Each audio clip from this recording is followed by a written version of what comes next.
Bon, alors bonjour à tous. Nous allons à présent porter un regard sur le métier de développeur foncier. Il faut savoir que j'ai eu l'opportunité d'exercer ce métier au sein d'un opérateur d'aménagement privé, en l'occurrence Link City Île-de-France, entreprise de Bouygues Bâtiment Île-de-France, filiale de Bouygues Construction. Je profite de cet emboîtement pour vous porter vigilance quant aux éventuels liens de filiation qui existeraient entre ces entités communes. Donc Link City est composé en trois pôles, trois directions. Une première structure axée sur l'immobilier d'entreprise et l'hôtellerie, une autre sur le logement, le résidence gérée, les multiproduits, et une dernière axée sur le développement foncier, les projets urbains et les projets spéciaux.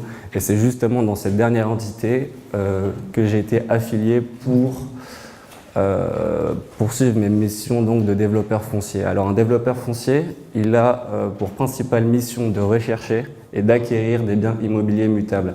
Par biens immobiliers mutables, j'entends des parcelles dont l'usage pourrait être altéré, renouvelé, modifié. Donc il prospecte, il négocie des droits à construire, étudie la faisabilité et la rentabilité de l'opération d'un point de vue technique, administratif et financier. Alors j'ai pris ici le soin de décortiquer les missions une à une d'un développeur foncier. La première, je me répète un peu, c'est la prospection foncière. Donc c'est identifier des biens immobiliers mutables.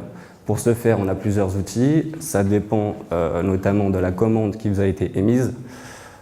Pour mon compte, il s'agissait de recenser des monopropriétés d'une superficie de plus de 3 hectares en petite couronne parisienne et susceptible d'accueillir un projet urbain.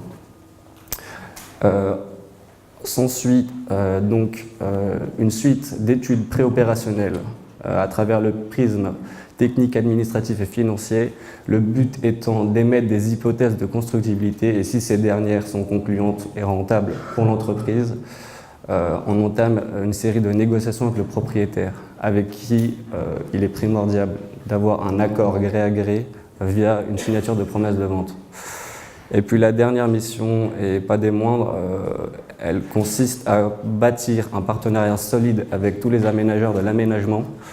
On voit ici une liste non exhaustive de ces acteurs avec qui, je pense, vous serez tous amenés à collaborer à un moment ou à un autre, peu importe vos choix professionnels.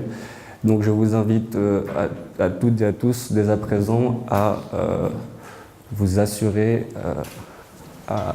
à vous acquitter de cette mission-là. Merci à vous.